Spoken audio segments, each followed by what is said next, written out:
Hello, my name is Axel Klimek. I am the Managing Director of the Center for Sustainability Transformation and a founding partner of Make Change Work.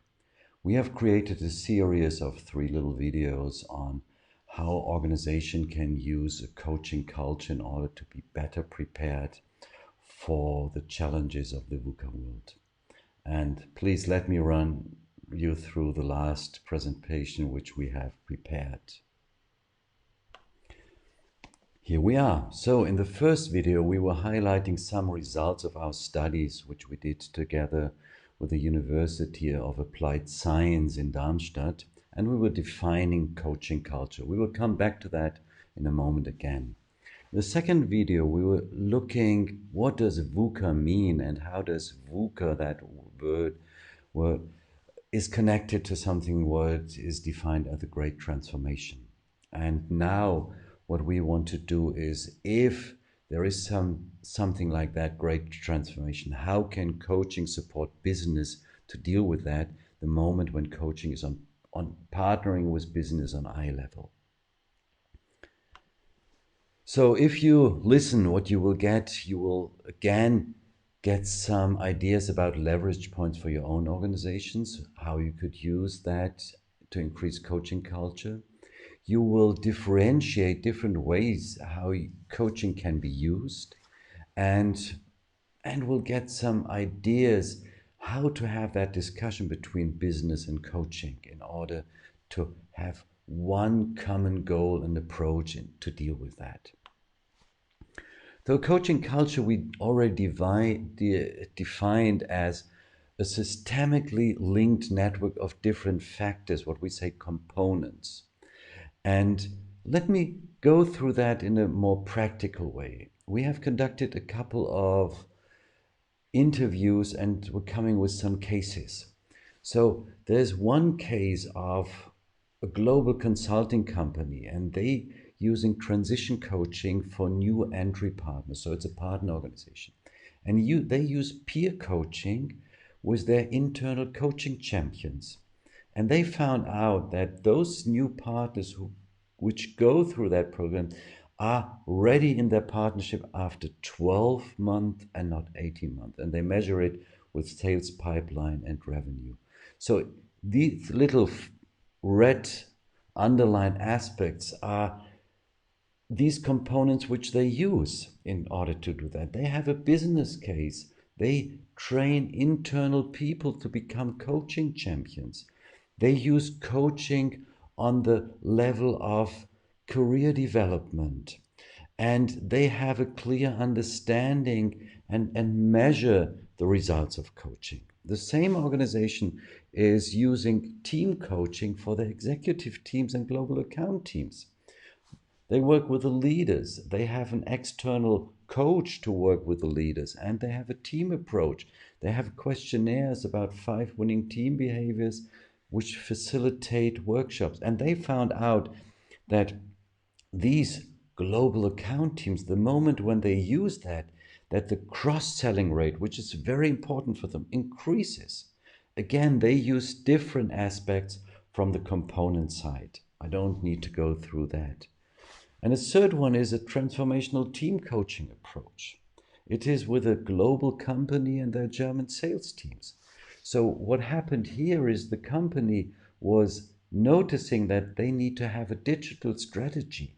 So the strategic change, and that needs to be boiled down to the individual behavior. So they were identifying new competencies which the sales teams need, and that was the transformation. They used the transformation coach to do that, and a performance coach to reach their goal. And the whole region was used for organizational learning in a pilot way. And again, different forms of components was used, and in order to use coaching to deal with a business issue. So, and if you know that, and if you would use our questionnaire, what you could find out, wow, there are some areas where we are very good at, and others we might have not thought about. And this is the benefit. So please go to our website, makechangework.com, and look for the questionnaire. You can use it. It is in German, but as I already said in the first video, come to us if you need an English version. We have it ready, but not uploaded yet. So, one very crucial differentiator in a coaching culture is orchestrating coaching for the needs of the business. So far, mainly business use coaching as developmental coaching. And you have an employee, mostly manager, and you help them develop in their professional development. This is very important, very crucial, and this is the heart of all coaching in general. It is in a context of transition to new function, responsibility, new steps in a career path, or dealing with challenges.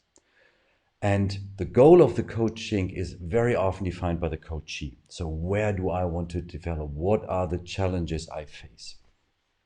And the coach is rather supporting. He's a little laid back. He's helping by asking open questions, and he's looking for solutions. Performance coaching is a little different game. It is more related like the coaching in sports. Yeah, so in Germany we have a coach Jürgen Klopp, and he's always on the sideline. He's a great coach, but he's also identifying with the win. And so the task in performance coaching is twofold. On the one hand, we want to help individuals and teams to achieve their business goals, and it is accompanied by learning and reflection on the way. So it is used in challenging projects where new skills and approaches can be tried out and acted out.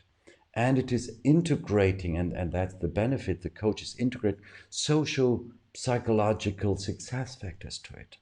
So we have dual targets, and the coach is organizing the reflection process while the process is on its way. Transformation coaching happens when we have identified that there's a need for mindset shift. So a mindset is the kind of filter individuals and teams have, and it's built through our past experience.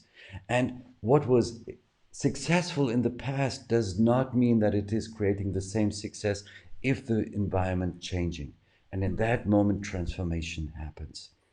It is very often connected to fundamental strategic changes, and it is when we know that the best practice of the past is no longer working. It is used very often in a way of action learning approaches. We do experiments, reflect how they do, what effects they have, how they help us, and it is simultaneously learning something new and building new habits. So the transformation afterwards is when we have created new habits to deal with ideas. Emergent coaching, there's a coaching school called generative coaching, it's very similar to that, is used when we can say there is a challenge and nobody has found an answer yet. So it is very much happening in the complex VUCA world, where we know that our rational approach is no longer working.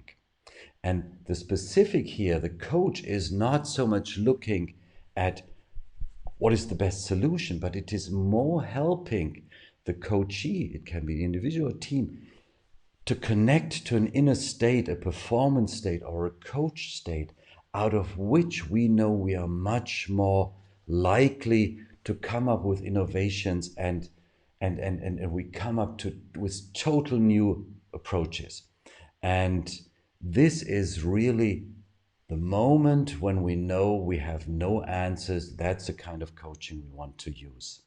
So you see, and in a coaching culture, we need to orchestrate these different things, and we need to find out which one would help us more. So thank you very much for that, and we hope that it helped you a little bit, and hope to hear from you soon. Bye.